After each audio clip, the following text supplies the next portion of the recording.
Hello there, and welcome back to Tech Advantage, the podcast where we talk about technology, business, and personal growth. I am your host, Tondow Abraham, co founder and software engineer at Bluemind Technologies. Today, we're going to be talking about networking and events. So, in the entire month of October, I've been so engaged with so many events, community meetings, and seminars. And I really think of it as ideal that I share this experience with you guys on this podcast. Now, in the earliest weeks of October, I got the news from a friend that Vusi Tembekwayo visited Nigeria. And I thought of it as a good opportunity to listen to him talk, meet him in person if possible, and have a great session with Vusi. So the first session I met Vusi was at a church event at House on the Rock, somewhere close to we, I think. So Vusi really shocked the entire audience, and my expectation was blown beyond. I was looking forward to, getting so inspired and energized by my career and all the things that I intend to do while listening to Vusi. And all of these expectations that I had were met and even maxed out. Vusi spoke about something very specific to men of valor. He spoke about how individuals can be so intentional about the things they intend to carry out.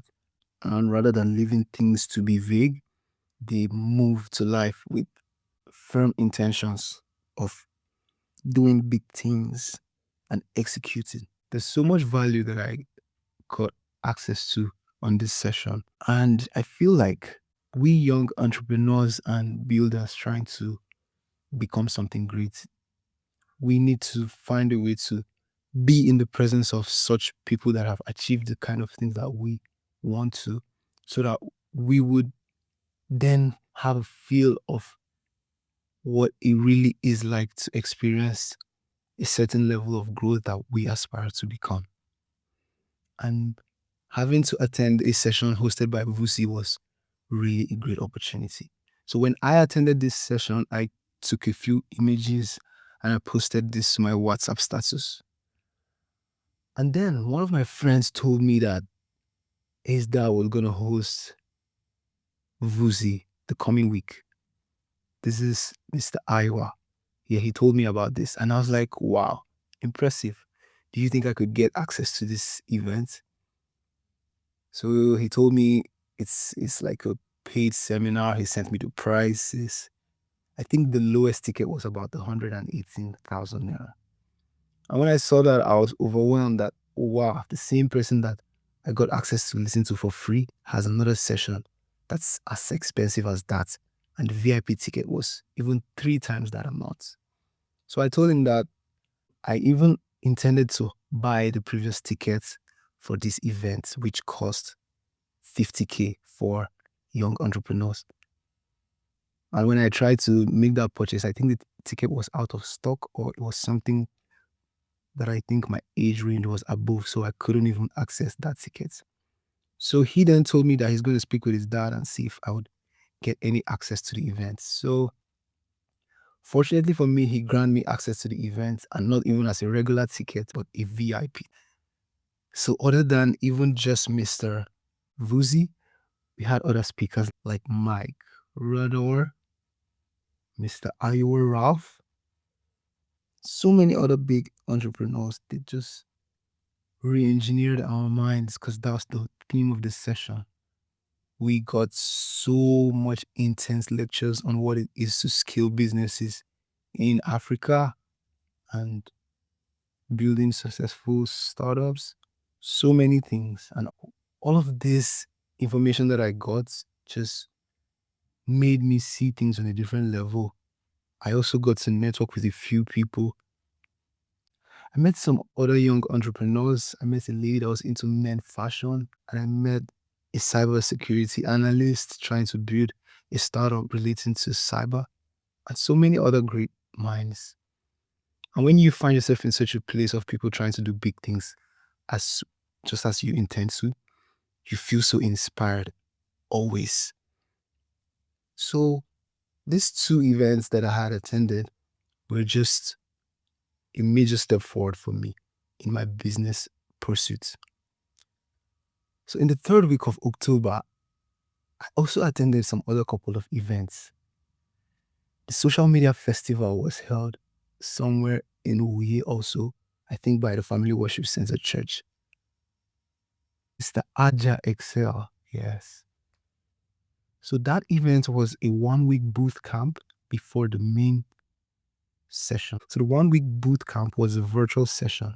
They taught us about automating businesses, taught us about using artificial intelligence to scale so many things relating to finance and all of that stuff. Then the final event, which was a major session, we had the Speaker of the House of Rep come there.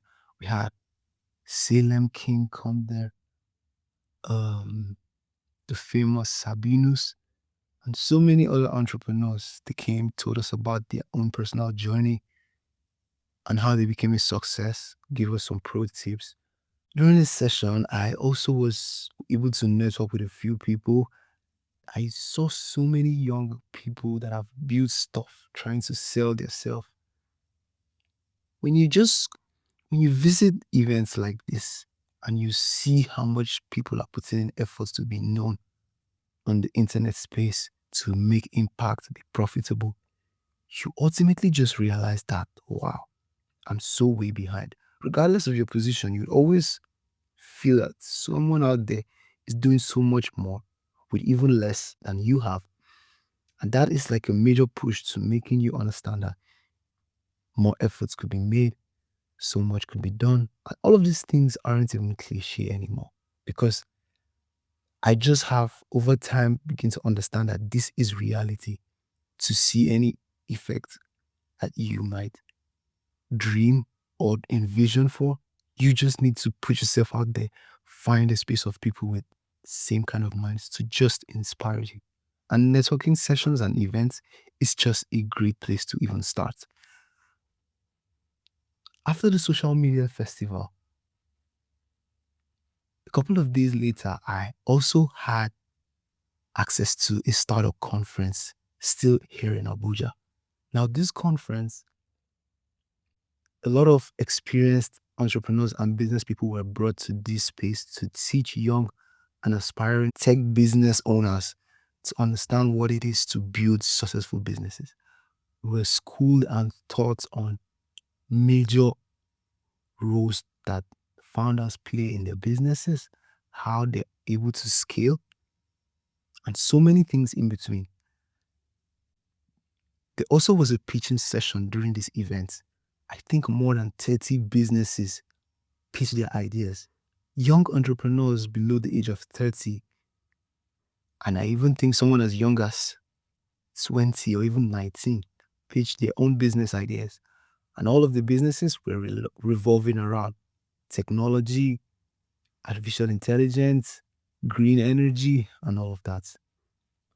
I was really so inspired by how much young entrepreneurs are putting in efforts to bringing their ideas to reality.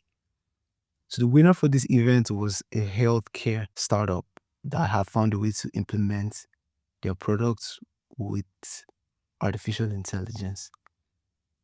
So he already has traction in his business, traction as high as $28,000. And he ended up winning this session and went home with about 5 million naira. And all of this was sponsored by the Nigerian government. During this session, I met someone really cool and interesting. And I was so inspired by all that he has put in place regarding his business. What's his name again? Mr. Mohammed Al Sharif. Yeah. So he's a game developer and he told me about how much effort he had put into, making his own hardware.